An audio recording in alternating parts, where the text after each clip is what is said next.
단단한 식물은 예수님이 즐겨 잡수셨던 것이 단단한 식물이라 그랬죠. 양식. 예수님이 드셨던 양식.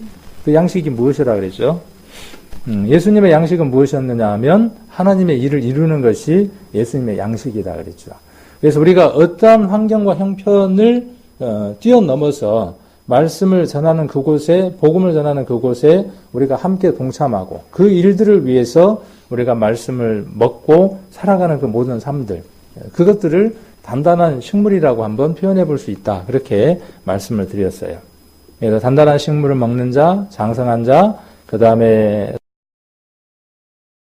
있다 그랬어요. 의의 말씀을 경험한 자다 그랬죠. 그래서 의의 말씀을 경험한 자는 어떤 사람이라 그랬어요? 순종하는 사람. 그 말씀이 어렵잖아요. 그래서 거기에다가 의의 말씀을 경험한 자 이렇게 밑에다가 이렇게 밑줄 하나 쳐놓고 거기에다가 이렇게 화살표를 해서 제 성경은 다 그렇게 돼 있어요. 그렇게 적어놨어요. 거기에 뭐라고 적어야 되느냐 하면 순종하는 자예요. 의의 말씀을 경험하려면요. 이거 가지고는 절대로 이루어질 수 없다고요. 이거 가지고는. 설교 100편을 들어도요. 한 트럭을 들어도 의의 말씀을 경험하지 않으면 어린아이예요. 그래서 의의 말씀을 경험하는 것 첫 번째가 뭐라고 말씀드렸습니까? 아니요. 어떤 순종? 그 순종 가운데 첫 번째 해야 되는 순종. 우리의 모든 죄가 예수 그리스도의 십자가에서 다 사하여졌다고 하는 그 말씀에 우리가 복종하고 순종하고 받아들이는 것, 그것이 첫 번째 의의 말씀을 경험하는 거예요. 그러니까 구원받는 것으로서 우리가 무엇이 이루어지느냐 하면 첫 순종이 이루어지는 겁니다. 그 순종이 없는 사람은 제가 그렇게 말씀을 드렸죠. 뭐 하는 거하고 똑같다고? 이렇게 하고 집으로 돌아가는 거하고 똑같다고. 한 트럭을 듣고 고개를 끄덕거리고 손뼉을 몇 번 치고 무릎을 100번 두들겼더라도요. 그건 의의 말씀을 경험한 것이 아니에요. 우리가 가장 먼저 경험하고 순종해야 될 것이 무엇이냐 하면 그리스도께서 죽으셨다는 거예요. 그리스도께서 장사됐고 그리스도께서 3년 만에 부활하셨다는 것이고 그곳에 내가 함께 참여되어졌다고 하는 것을 인정하는 겁니다. 그것이 의의 말씀을 경험한 자예요. 순종한 자예요. 그래서 그 순종하는 신앙, 의의 말씀을 경험하는 것, 또 장성한 자는 어떤 사람이라고 이야기했냐면 세 가지를 이야기를 했잖아요. 지각을 사용하는 자고, 연단을 받는 자고, 선악을 분별하는 자다. 이렇게 우리가 나눠서 이야기를 했었죠. 이것만 우리가 딱 머릿속에 잡고 있으면은 그날 우리가 어떤 말씀을 들었는지를 알고 있는 거죠. 알고 있으면 끝난다고요? 그게 아니라 내 삶 안에서 그것을 순종하는 거죠. 행한다 그러니까 참 좀 어렵죠. 근데 조금 쉽다는 말보다는 좀 구체적인 게 뭐냐면 순종이에요. 순종이 안 되면 어떻게까지도 하라 그랬어요? 복종까지. 복종은 안 좋은 건가요? 순종은 아주 좋은 것이고 복종은 좀 안 좋은 건고 그런가요? 아니에요. 순종과 복종과 순종 다 하나님 앞에 아름다운 것입니다. 귀한 것입니다. 그래서 그런 내용들을 한번 우리가 살펴보는 시간을 가졌습니다. 오늘은 이 두 말씀을 가지고 고린도후서 앞에 있는 내용과 뒤에 있는 내용들을 한번 살펴보는 시간을 가져보려고 합니다. 먼저는 말씀이 바르게 이해가 돼야 돼요. 그리고 그 이해된 말씀에 우리가 우리의 생각과 뜻을 굴복하고 그 굴복된 마음이 그 굴복된 그 마음 속에 있는 의지가 우리의 행동을 통제할 수 있을 때, 제어할 수 있을 때 그것이 바로 어떤 것이냐면 성령의 충만함을 받아서 살아가는 삶인 것입니다. 승리하는 삶입니다. 그래서 10절과 11절을 보면 두 말씀이 반복되고 있죠. 조금의 표현은 다르지만 이야기하고자 하는 내용을 10절과 11절에서 반복해서 이야기를 하고 있는데 밑줄 친 내용, 보통 우리가 책들을 읽어보면 성경을 한 구절인데 세 부분으로 이렇게 나누어서 우리가 생각을 할 수도 있어요. 저는 지금 성경을 두 부분으로 나누었죠. 한 구절을. 10절을 앞부분과 뒷부분으로 나누었죠. 그래서 저렇게 할 때 위에 부분에 A라고 표현을 하기도 하고 뒷부분을 B라고 이렇게 표현하기도 해요. 책 같은 거 읽다 보면 몇 장 몇 절 A 그 말은 뭐냐 하면 앞에 있는 내용 이런 의미이기도 합니다. 그래서 앞에 있는 것, 우리가 항상 예수의 죽인 것을 몸에 짊어짐은 이 내용과 11절에 있는 우리 산자가 항상 예수를 위하여 죽음에 넘기움은 하는 내용은 지금 바울이 이야기하고자 하는 내용과 두 내용이 동일하다는 거죠. 그리고 결과도 지금 밑에 있는 내용들이 동일한 것을 볼 수 있습니다. 그래서 이 내용을 함께 살펴보려고 합니다. 고린도후서 아까 보시면 6절부터 한번 보시면 4장 6절 7절을 보시면 어두운 데서 빛이 비치라 하시던 그 하나님께서 예수 그리스도의 얼굴에 있는 하나님의 영광을 아는 빛을 우리 마음에 비추셨느니라. 우리 마음 안에다가 무엇을 비췄느냐 하면 뭘 비췄어요? 예수 그리스도의 얼굴에 있는 하나님의 영광을 아는 빛, 이 빛을 우리 마음에 비췄어요. 그래서 이 마음에 이 세상에 한 번 태어나서 죽기 전까지 마음에 이 빛을 한번 쬐었느냐 쬐지 못했느냐 하는 것에 따라서 죽음이냐 생명이냐가 정해지는 것이죠. 우리는 인생의 길을 살면서 어둡고 캄캄하고 정말 쓰레기보다도 못한 마음들로 우리의 마음들이 채워져 있다는 사실을 발견했죠. 내 마음을 내가 정리할 수 없고 내 마음을 내가 씻을 수 없어요. 허다한 비누, 잿물로 씻어도 내 마음을 씻을 길이 없다는 것을 내가 발견했어요. 세상 사람들은 어떻든가요? 세상 사람들은 자기 마음이 어떤지에 대한 관심이 없습니다. 자기가 어떻게 살아가는지에 대해서 크게 관심이 없습니다. 그걸 생각하는 사람들은 그래도 좀 뭔가 차원 높게 살아가려고 발버둥 치는 사람들이죠. 그런 사람들은 발버둥을 칩니다. 자기의 마음을 어떻게 깨끗게 할 것인가. 그래서 돌을 닦아보기도 하고 산에 올라가 보기도 하고 별의별 방법을 다 동원하지만 속세를 떠나서 산속으로 들어가도 그 정욕을 끊고 신부로 수녀로 살아가겠다고 다짐을 해도 그곳에 있으면서도 그 속에 있는 추잡하고 더러운 것들을 해결할 길이 없더라는 것을 알죠. 그럼에도 답들을 찾지 못해요. 수많은 사람들이 그 답들을 찾지 못하고 헤매며 살아갑니다. 우리는 그런 사람들에게 어떤 빛이 그 마음을 시원하게 깨끗하게 밝혀줄 수 있는지 답을 아는 사람들입니다. 오늘 이 말씀이 그런 말씀들을 하고 있는 겁니다. 그 답을 알고 있는 우리들이 어떻게 하고 있다는 거죠? 지퍼를 채우고 있는 거예요. 찾아가지 않는 거예요. 그 어둠 때문에 힘들게 살아가는 그 사람들에게 이 빛이 될 수 있는 예수 그리스도를 전하지 않고 살아가는 겁니다. 바울은 지금 고린도 후서 4장에서 무엇을 이야기를 하느냐 하면 내가 내 생애 전체가 무엇을 위해서 살았다라고 이야기를 하느냐 하면 그리스도께서 자신의 생명을 우리를 위해서 주신 것처럼 나도 내 일생을 다메섹 도상에서 예수님을 만난 이후로 내 생명을 어디에다가 바쳤다는 거예요.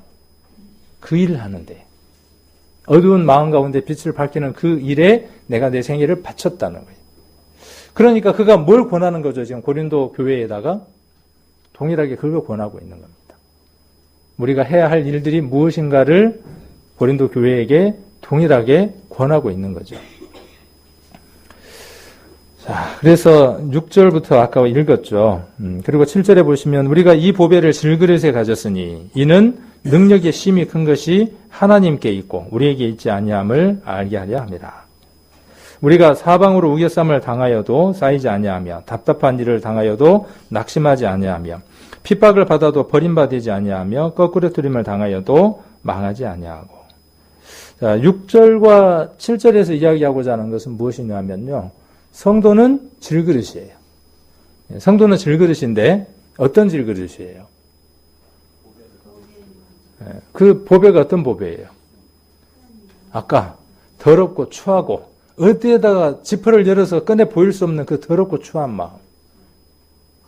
그 추한 더러운 그 마음에 하나님을 아는 예수 그리스도의 빛이 들어와서 밝아진 마음이 된 그 마음.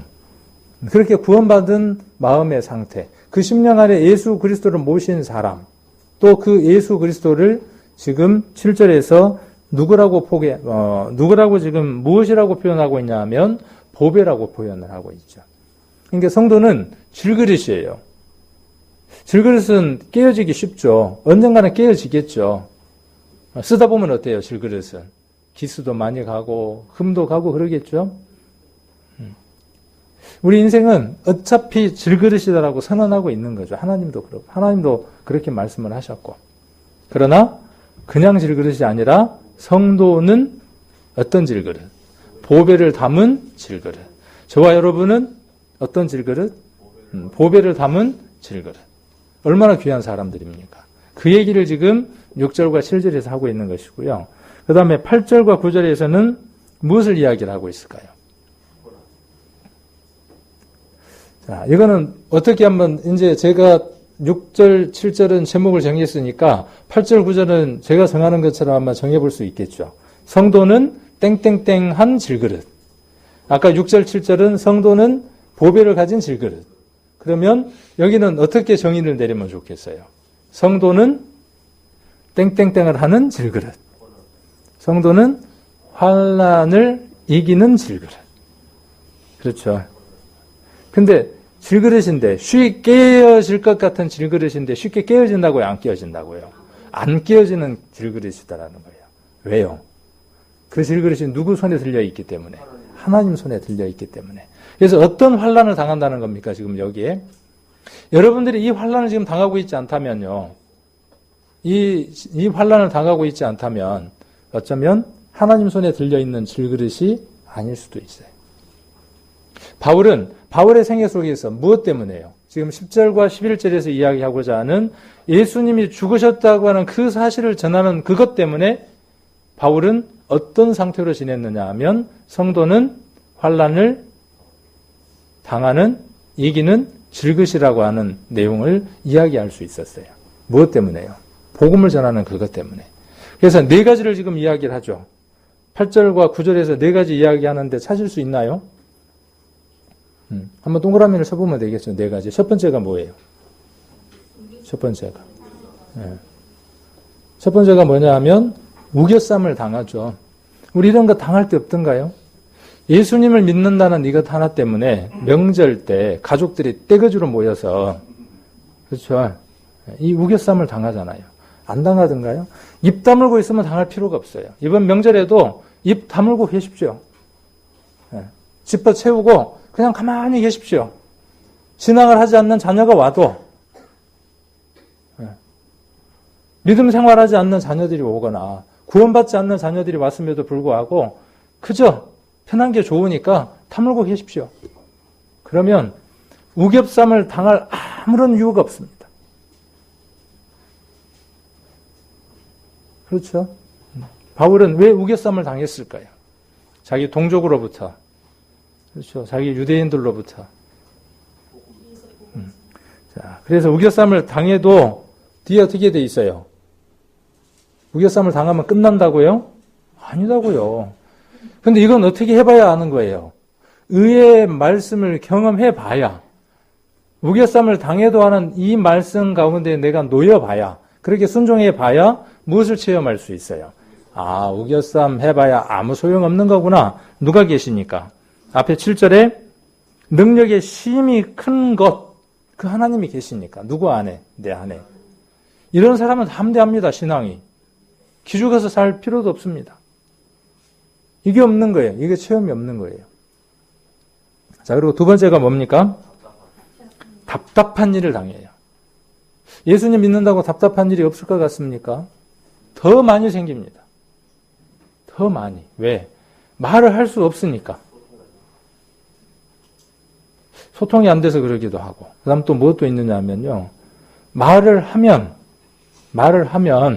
못 알아먹기도 하지만 말을 하면은 어때요? 복음을 전할 수 없는 상황들이 많이 생기니까. 그래서 어떻게 합니까? 말을 할 수 없어서 답답할 때가 참 많잖아요. 내가 저 사람에게 언젠가 이 말씀 한번 던져보기 위해서 우리가 복음을 전하는 방식들이 좀 바뀌어질 필요가 있어요. 꼭 교회를 모셔오는 것, 그것도 좋고, 오면 상담을 바로 시키는 것도 좋고, 그렇죠. 다 좋습니다. 그런데 좀 더 우리가 지혜롭게 그 마음들이 열려서 그 말씀을 스펀지가 흡수하는 것처럼 잘 빨아들일 수 있도록 우리가 바꿔야 하는 그 일들도 중요하다는 거죠. 관계도 중요하고 여러 가지 것들이 중요합니다.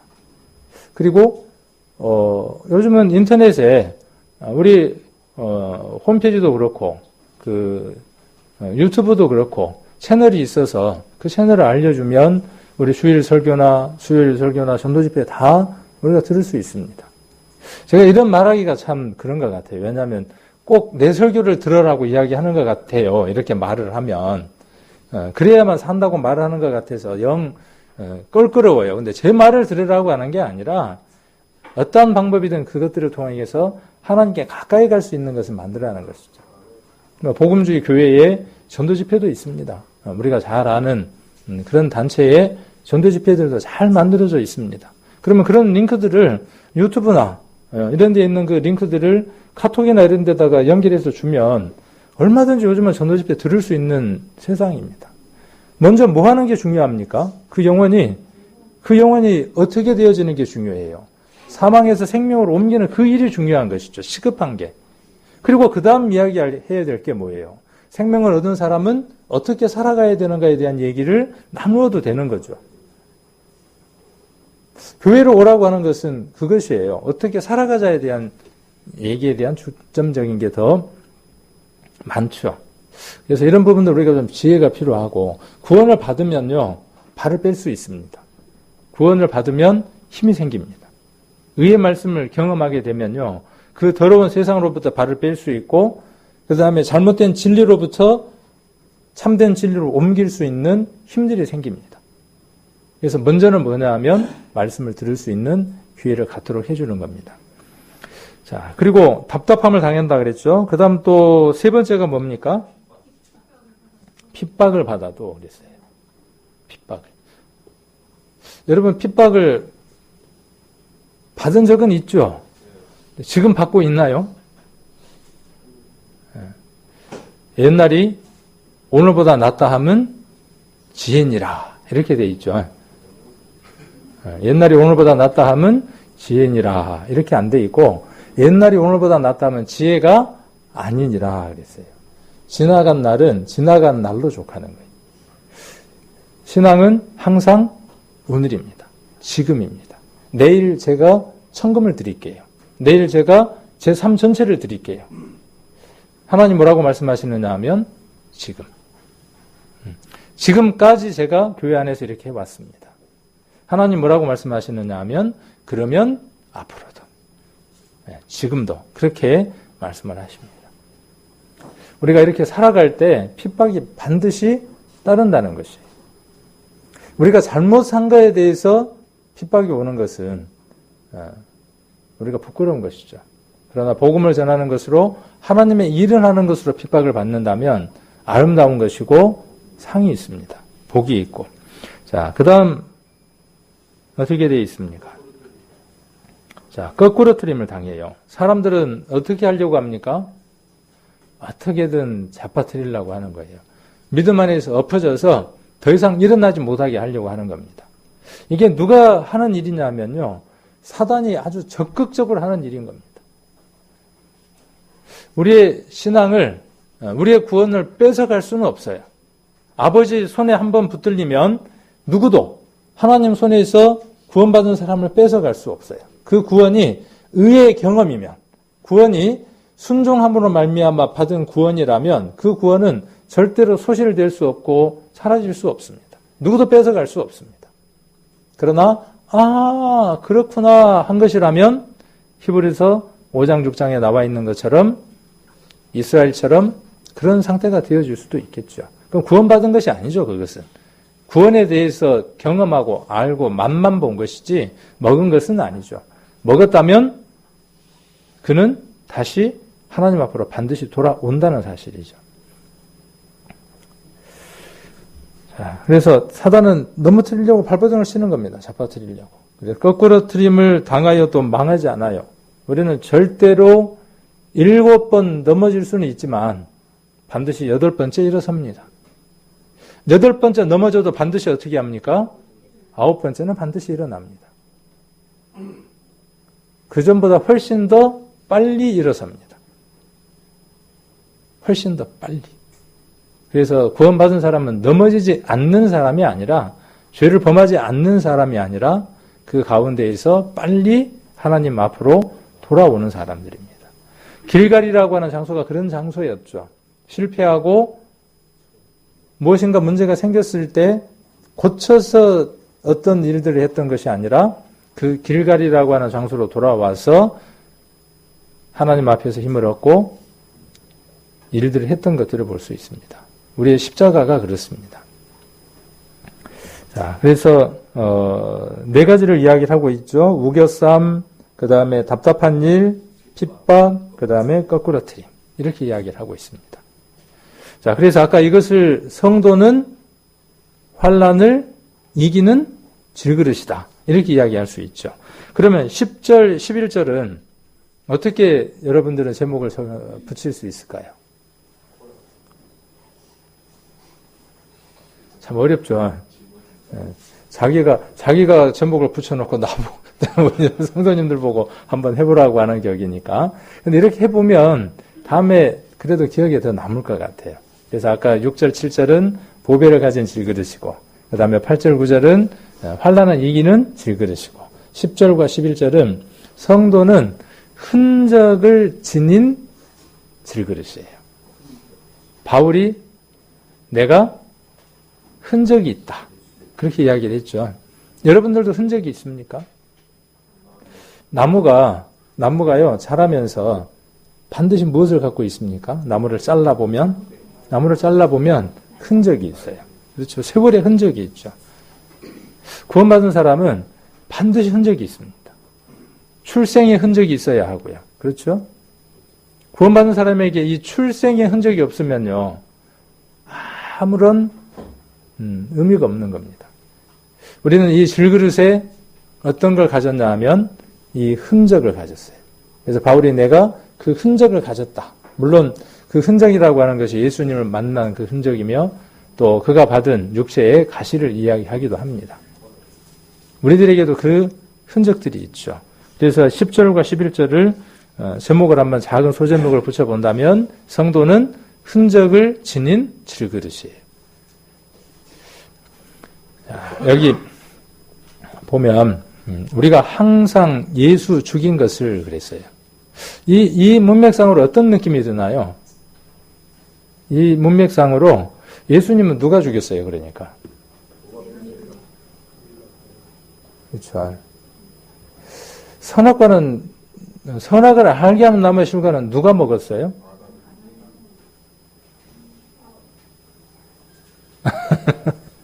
누가 먹었어요?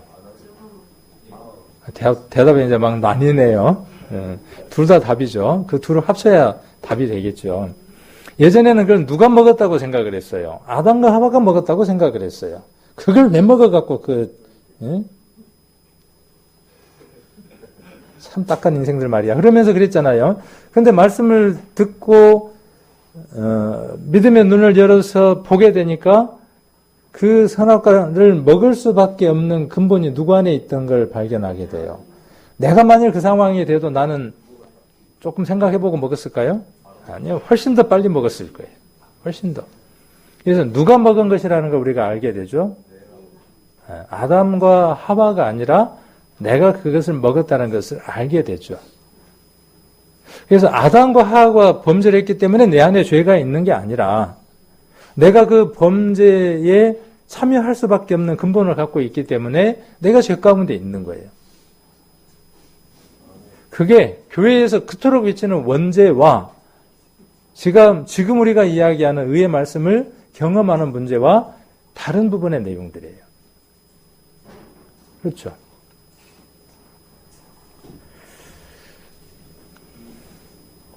자, 그래서 예수님을 누가 죽였냐? 이 문제는 세상 사람들은 예수님은 누가 죽였어요? 로마 병정들이. 또 누가 죽였어요? 자, 예수님은 누가 죽였냐면은 세상 사람들은 예수님을 누가 죽였다고 이야기하냐 하면 교회에서까지도 이렇게 담대하게 외우잖아요. 사도신경이라고 하는 이 카톨릭에서 그러니까 구교죠. 거기에서 종교개혁을 하면서 그들이 그 개혁을 하지 못한 것들이 많죠. 외형적인 종교 그 예배 형식부터 시작해서 그 내면적인 것까지도 많은 부분을 개혁하지 못했습니다. 그 흔적들 가운데 하나가 뭐냐면 사도신경이라고 하는 것도 마찬가지입니다. 그 가운데 일부 보면 뭐라고 돼 있어요? 예수님이 누구 때문에 십자가에 못 박혔다고요? 본디오 빌라도에게 고난을 받으사 십자가에 못 박혀 죽으시고. 이거 성경적이에요? 아까 아담 얘기하고 똑같은 얘기예요. 똑같은 얘기예요. 성경을 그렇게 보는 겁니다. 그러니까 어때요? 평생 읽어도 진리 안에 들어갈 수 없는 거죠. 본디오 빌라도는 살려주려고 발버둥 쳤어요? 죽이려고 발버둥을 쳤어요? 살려주려고 발버둥을 쳤어요. 그러나 그에게 죄가 있어요? 없어요? 있어요. 여전히 있습니다.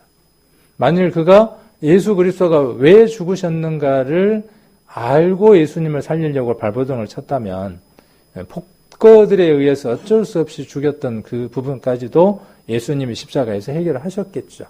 하셨고 본디오 빌라도에게 고난을 받은 게 아니죠. 그러면 로마 사람들이 그러면 죽였을까요? 로마 사람들이? 아니죠. 예수님은 누가 죽인 거예요? 누가? 자, 예수님은 누가 죽인 거냐면요. 우리입니다. 우리. 내가예요, 내가. 내 죄가 모든 사람의 내 죄가 모여졌죠. 그 모여진 것이 누구에게 넘어갔느냐 하면 예수님에게 넘어간 것이죠. 예수님이 그것을 짊어지신 것이죠. 짊어지신 거예요. 그 죄를 짊어지신 것이죠. 그래서 요한에게 예수님이 안수를 받았을 때에는 요한에게서 예수님이 안수를 받았을 때에는 그 안수와 동시에 하나님 눈에는 세상에 있는 모든 사람은 죄가 사라진 것이죠. 아담 때부터 시작해서 인류 마지막까지 태어날 모든 사람의 죄가 요한이 안수할 때, 예수님에게 안수할 때 그에게로 다 넘어가죠. 태어나기도 전에 모든 사람의 것들이. 참 상식적이질 않죠. 그런데 상식적이라고 지금 고개를 끄덕거리고 있어요. 지금 우리는. 이것이 하나님 우리에게 주시는 아주 특별한 믿음 안에 있는 것들입니다. 그래서 다음 날 요한이 예수님께서 자기에게 나오심을 보고 어떻게 증언했냐 하면 보라 세상 죄를 지고 가는 하나님의 어린 양이다 그랬어요. 세상 모든 사람의 죄가 그에게 넘겨진 것을 보았어요. 그러면 하나님 눈에서는 세상 모든 사람은 깨끗한 사람이 된 거죠. 그 상황에서는. 그러면 세상에서 제일 큰 죄를 가진 한 사람이 있게 되는 거죠. 세상 모든 사람은 죄가 없어진 것이고 이제 딱 한 사람만이 이 세상에서 제일 악독한 죄를 가진 한 사람이 되는 거죠. 멜로디 소리가 아주 경쾌합니다. 네. 안 울어야 되는데 꼭 울 때가 있어요. 자, 그래서 그 한 사람이 죄인이 되어지죠. 얼만큼 죄인이에요? 그것이 예수님이 십자가를 지셔서 빌라도의 법정에서부터 시작해서 가시면류관을 쓰고 옷이 벗기고 채찍이 맞고 골고다 언덕까지 십자가를 짊어지고 가고 거기에서 못이 박혀야 하고 6시간 동안 매달려야 하는 그 모든 과정들이 무엇을 보여주시는 거냐 하면 세상 모든 사람의 죄의 무게가 그 값을 치러야 하는 것이 얼만큼 큰 것인가 하는 것을 적나라하게 보여주고 있는 것이죠. 극악한 죄를 지은 자의 형벌이 얼만큼인가를 보여주시는 것이죠. 그 형벌의 모습들을. 그리고 그가 가장 큰 죄인으로서 죄의 값을 다 치렀어요. 그리고 숨이 끊어짐으로 말미암아 이제 더 이상 그 죄의 값을 물어야 할 대상이 사라져 버렸습니다. 이것이 우리가 믿는 믿음의 그 본질의 내용들이죠. 그러면 누가 예수님을 죽인 것이냐 하면요. 우리의 죄가 그를 십자가에 못 박히게 만들었어요. 우리 손의 죄가 그를 십자가에 손을 못 박게 만들었어요. 우리의 더럽고 추한 모든 악독한 그 생각들이 예수님 머리에 가시밀려고 하는 시오게 만들었어요. 우리 마음속으로 지었던 그 모든 것들 때문에 예수님 옆구리에 창이 찔렸어요. 우리가 긴 인생을 수없이 지었던 그 죄악들 때문에 예수님이 하늘과 땅 사이에서 6시간 동안 매달려 계셔야만 했어요. 누구 때문이냐 하면 나 때문이라고요. 내가 그곳에 있어야만 하는 거예요. 내가. 그러고도 값을 갚을 수가 없어요. 자, 이걸 짊어지자 그러는데 좀 불편한가요? 그때 그걸로 끝나야 될까요? 예수님의 그 십자가의 사건이 그때 2000년 전의 사건으로 종지부가 찍고 끝나야 되는 사건일까요? 아니라고요. 그 사건은 언제까지요? 여러분의 각각의 개인들이 언제까지, 죽을 때까지 여러분 속에 남아 있어야 되는 사건이라고요. 이게 흔적이라고요. 질그릇에 남겨져야 하는 흔적이라고요.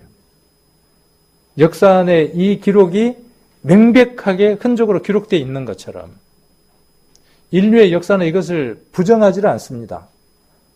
그가 사람이냐 하나님에 대한 논란은 있는데 이 사실이 있었던 것에 대한 논란은 역사 유사 이래로 이거에 대한 논란은 없습니다. 믿는 사람이든 안 믿는 사람이든 이것은 객관적인 사실로 인정합니다.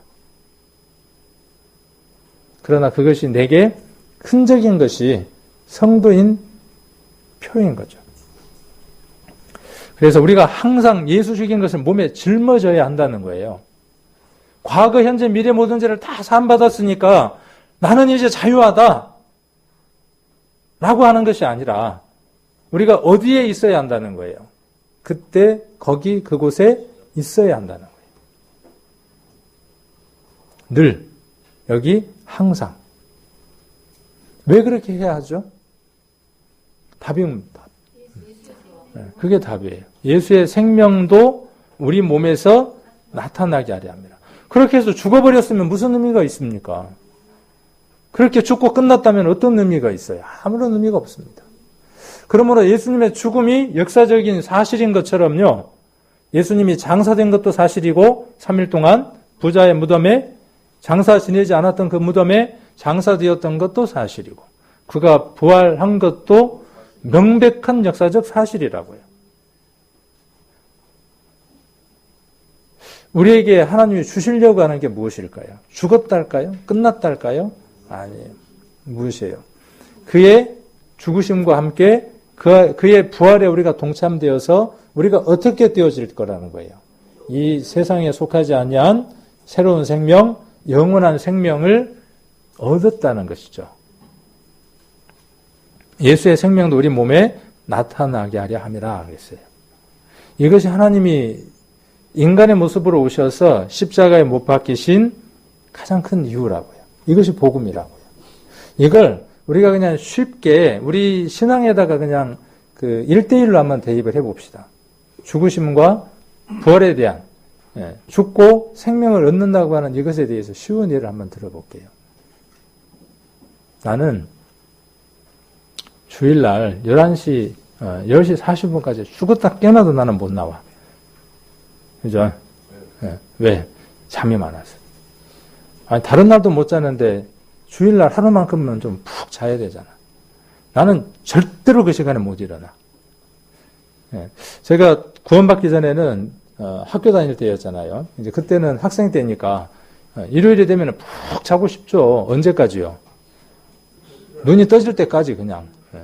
무엇하고 일체가 돼서 이불하고 일심동체가 돼서 요즘 얘들 말만 따나 이불 밖은 위험해 그러면서요. 거기서 절대로 떠나지 않으려고 하는 거죠. 그런데 구원받고 나니까요.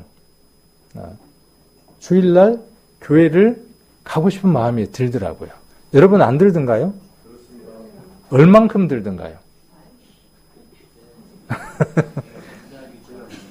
가장 첫 번째 그의 말씀을 경험하는 것들이 뭐냐면요. 그거예요. 내 몸은 무엇을 원하느냐 하면 이불과 일심동체가 돼서 일어나지 않기를 원하는 옛것이 있어요. 그런데 내게 하나님의 마음이 비추이고 내 안에 그리스도라고 하는 보배가 들어오기 시작하고 그분이 역사하기 시작하면 그 잠을 이길 수 있는 힘들이 있어요. 그래서 어떻게 합니까? 그 잠을 죽이죠.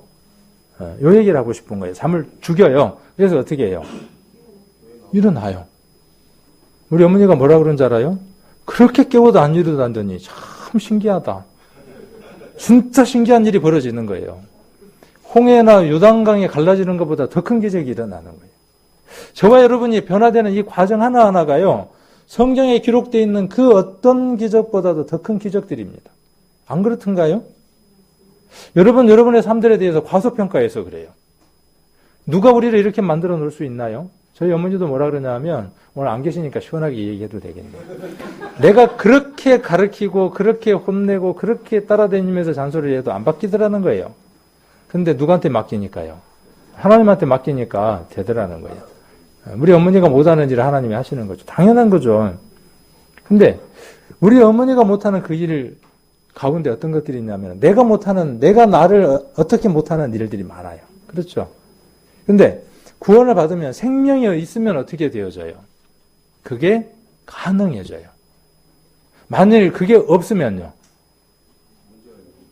어딘가 문제가 있는 거예요. 어딘가가. 그 어딘가에 문제 있는 걸 해결해야 되는 거죠. 해결하지 않으면 망하는 거예요. 영이 망하든 하나님 앞에 삶이 망하든 망하는 겁니다.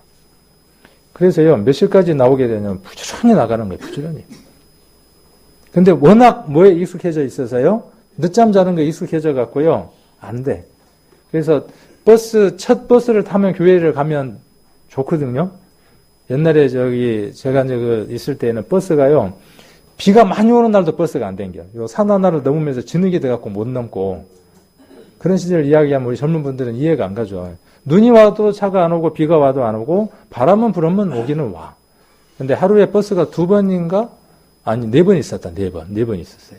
그 버스를 타면 하동에 있는 교회까지 갈 수 있었어요. 그 버스 놓치면 이제 복잡해요. 걸어가든지 자전거를 타고 가든지 뭐 그래야 돼요. 그러니까 그 시간을 맞추려고 어떻게 하느냐 하면 일어나요. 그리고 그 버스를 타야 되니까 용돈도 어떻게 하느냐 하면 세이브를 해도 어디에다 둬요. 달라 그러면은 싫어할 게 뻔하니까. 교회 간다고 달라 그러면. 왜 어머니 아버지는 구원 안 받으셨으니까. 교회 가는 것 자체도 싫어하시니까. 우리 어머니는 기억을 못해요. 그때 가게 두셨다고 기억을 하는데 제 기억에는 우리 어머니가 교회를 못 가게 하셨어요. 나중에는 이제 찬성을 하셨지만은 근데 다 잊어버리는 거예요. 우리는요. 근데 갑니다. 그렇게 되더라고요. 여러분도 그런 걸 체험하시죠? 호주머니에 있는 그 돈들도 나를 위한 그것들이 어디를 위해서 열려지느냐 하면 복음을 위하는 것들로, 성도들을 위한 것들로 호주머니들이 사정스럽게 열리게 되죠. 자, 그게 뭐냐 하면 가치 없었던 그 일들에서 가치 있는 일들로 옮겨가는 거죠. 무엇을 바라볼 때예요? 예수 그리스도의 십자가의 죽으심을 바라볼 때 우리가 무엇을 체험하게 되느냐 하면 내게 무엇이 죽어야 되는지를 확인하게 되는 거죠. 그것이 십자가에 넘기우고 그리고 그리스도가 원하는 그 일들을 할 때 그것이 생명으로 역사하는 것들을 보게 되죠. 제가 교회를 가면요. 그 당시 어르신들이 얼마나 좋아하는 건 몰라요. 그때 이제 학생 때인데 요즘은 깨워도 일어나도 안 하고 교회를 오라 그래도 안 오고 우리 애들 그러잖아요. 우리 딸도 그렇고 또 각각의 그 자녀들의 대부분 그렇잖아요. 우리가 선택해서 교회를 나왔어요. 근데 우리 자녀들은 우리가 오니까 따라서 왔어. 뱃속에 있을 때부터. 지금도 나오라고 해야 나와. 그렇죠. 근데 그때는 혼자 다녔어요. 누가 오라고 해서가 아니라. 어른들 보기에 얼마나 좋았을까요? 학생이. 얼마나 귀했을까? 지금 우리 그렇잖아요. 우리 이현이 나오는 모습을 보면 얼마나 귀하고 이쁩니까? 그러면 그 모습이 교회 안에서 무엇으로 나타나요? 생명으로 나타난다고요. 뭘 얘기하려고 하는지 이해가 되시죠? 우리 성도님들의 작은 그런 변화 하나하나들이 모이면 교회가 어떻게 되느냐 하면 생동감이 있게 돼요. 요즘 수요일 날 예배에 참석하는 우리 성도님들의 수들이 점점 늘어갑니다. 수요일 날 생동감이 느껴져요. 그런데 죽으면 넘겨져야 될 그것들이 넘겨지를 못하고 그것들이 살아서 움직이기 시작을 하면 교회는 어떻게 되느냐 하면 점점 생명력들이 약화돼 갑니다. 그러면 교회는 힘이 없어져요. 이게 누구의 몫이냐면요. 저와 여러분 개개인의 몫이에요. 교회는 단체가 아니에요. 교회는 단체이죠. 물론 교회는 단체지만 신앙이라고 하는 것은 뭐냐면 개별적이고 각각의 것들이죠. 아까 네 가지가 있었죠. 우겨쌈이 있었고 그 다음 또 뭐가 있었어요. 답답한 일이 있었고 핍박이 있었고 거꾸러뜨림이 있었죠. 자, 이것 다음이 뭐겠어요? 이거 다음이 뭐냐 하면 이거 다음이 뭐겠어요? 생명까지 취하여 가려고 하는 거예요. 바울에게는 어떠한 일들이 늘 도사리고 있었습니까? 저 복음 전하는 저놈, 세상 말로 저거 목을 따버리자 라고 하는 사람들이 수없이 도사리고 있었죠. 예수님도 어땠어요? 예수님도 그런 사람들이 수박을하게 주변에 있었죠. 결국은 성공했죠. 바울도 누군가가 결국 성공했겠죠. 그러나 그가 전했던 복음은 어떻게 됐어요? 그는 죽었지만 그가 전했던 복음은 지금 우리에게까지 와 있죠. 그가 죽으면 넘기웠지만 예수 그리스도가 십자가에서 못 박히면서 주셨던 그 생명이 그런 사람들을 통해서 우리에게까지 왔죠. 바울은 무슨 얘기를 하느냐 하면 이제 그 바톤을 누가 넘겨받으라는 거예요. 우리가. 복음 전한 우리가 넘겨받으라는 것이죠. 그래서 우리가 항상 예수 죽인 것을 우리 몸에 짊어져야 하는 거예요. 이게 없으면 무엇이 없느냐면 부활이 없어요.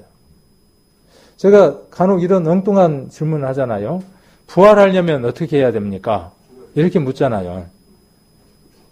부활을 하려면 어떻게 해야 돼요? 죽지 않고는 절대로 부활할 수 없습니다. 죽어야 무엇이 있느냐 하면 부활이 있어요. 새로운 이 생명을 얻으려면 여러분 삶들 가운데에서 죽어가는 것을 맛보지 못하면 아름다운 열매인 생명의 열매도 발견할 수 없습니다. 큰 것들에서 찾는 게 아니라 여러분 주변에 있는 작은 것들에서 찾아가는 겁니다. 예를 들면 예배에 참석하는 것들. 그렇죠? 그 다음에 주변에 있는 사람들에게 복음을 전하는 것들. 교회에 오면 일을 하는 사람만 일하는 사람으로 알았어. 그래서 일을 하는 사람 보고 또 뭐라 그러냐면 젓가락 갖다 주라 그러고 숟가락 갖다 주라 그러고 더 시켜.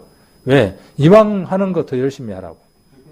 우리 저기 박정도 집사님이 뭐라 그러냐면은 그렇게 상 받는 일이고 좋은 일인데 왜 저렇게들 사용하는지 모르겠다 그래. 그렇죠. 이론상으로 맞잖아요. 그래서 우리 집사님은 노가 없잖아요. 우리 교회에 노가 없는 몇 분이 있어요. 그럼 노가 없는 그분이 갖고 있는 귀한 상을 내가 좀 뺏어오면 좋을 텐데 그거 어떻게 해요? 내 상 어떻게 해요? 가져가세요. 그리고 양보하는 거예요. 양보하는 거죠. 큰 것들이 아니에요. 우리 안에 있는 이것들 속에서 우리가 작은 것들 속에서 우리가 그 일들을 해 나가면 교회는 생동감이 있어진다니까요. 어르신들이 물컵을 두고 여기 위로 올라오는데 올라오실 때 모습들이 어떻든가요? 연세가 드셔가지고 굉장히 힘드시잖아요. 한쪽에는 가방을 메고 지팡이를 짚고 한쪽에 물컵을 두고 이렇게 올라오셔요. 이렇게. 근데 어떤 모습이든가요? 우리의 모습들이. 그냥 어떻게 해요? 그냥 쳐다만 봐요. 쳐다만 봐요. 어떻게 하면 좋은데요?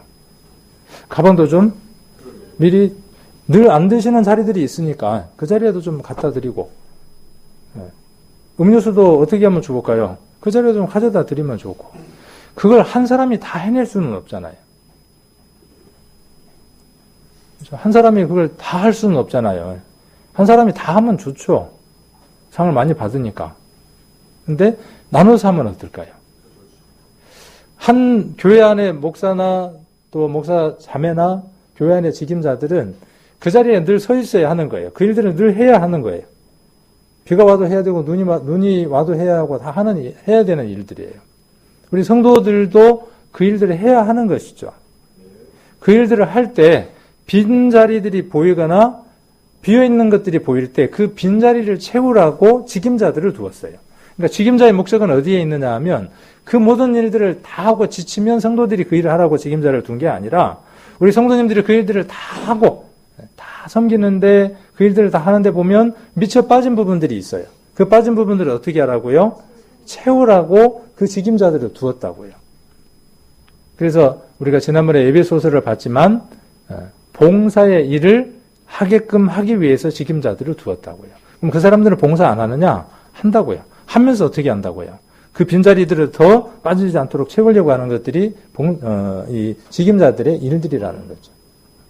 이런 부분들에서 우리가 조금씩 변화돼 갈 때 예수님이 십자가에 넘기는 그 목적이 무엇인지를 우리가 짊어지고 살아가는 그 삶들을 살 때 예수님의 그 십자가가 피가 보혈이 능력이 되어져서 우리들 교회 가운데서 나타나게 하기 위해서 우리는 물보다 진한 게 피고 피보다 진한 게 뭘까요? 물보다 진한 게 피라 그러잖아요. 근데 그 피보다 더 진한 거 혈육이잖아요. 그 혈육보다 더 진한 게 뭐냐 하면 복음으로 가족이 된 우리들이죠. 예수님 피로 하나 된 우리들이죠. 이곳에서 우리가 사랑을 온전하게 나타내지 못하고 온전하게 드러내지 못한다면, 여기에서 훈련되지 못한다면 세상에서도 그 일들을 할 수가 없죠. 교회는 세상의 그 어떤 기준보다도 더 도덕적이고 윤리적으로 훨씬 더 높아야 돼요.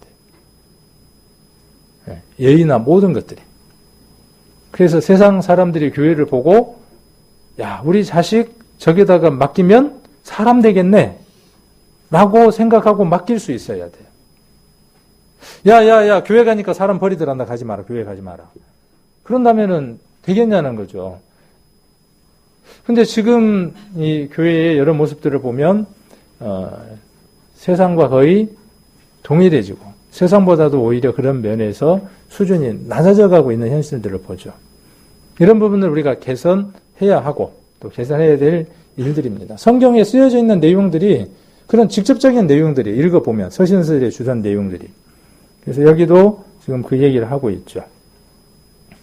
자, 그래서 우리가 예수님을 죽인 건 로마 병정이 죽인 게 아니에요. 우리 죄가 그를 죽였고 우리가 이렇게 짐을 짊어지고 다니고 있죠. 짐 안 지는 사람이 없죠. 근데 우리가 저기에 뭘 져야 한다고요? 저 보짐이 아니라 무엇을 져야 한다고요? 예수 그리스도를 죽인 것. 그것이 우리들 짐에 들려져 있어야 합니다. 여기도 마찬가지의 말씀을 하고 있죠. 11절에도. 자, 골로새서를 한번 보겠습니다. 골로새서 1장입니다. 골로새서 3장.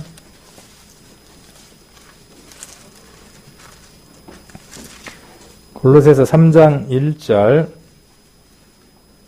자, 4절까지, 1절부터 4절까지를 같이 한번 읽겠습니다. 그러므로 너희가 그리스도와 함께 다시 살리심을 받았으면 위의 것을 찾으라. 거기는 그리스도께서 하나님 우편에 앉아 계시느니라. 위의 것을 생각하고 땅의 것을 생각지 말라. 이는 너희가 죽었고 너희 생명이 그리스도와 함께 하나님 안에 감추었음이니라. 우리 생명이신 그리스도께서 나타나실 그때에 너희도 그와 함께 영광 중에 나타나리라. 자, 우리의 생명이에요. 자, 지금 이 육체의 생명은 누가 주셨냐 하면 부모가 날 낳게 해주셨어요. 그런데 우리 안에 있는 또 다른 생명 하나가 있어요. 그 생명의 실체가 누구라고 기록하고 있느냐 하면 예수님이라고 이야기를 하고 있어요. 그러니까 예수님이 없이 살아가는 사람은 생명 없이 살아가는 겁니다. 생명 없이 살아가는 사람은 예수님과 함께 살아가는 사람들입니다. 빌립보서 3장 한번 보겠습니다. 빌립보서 3장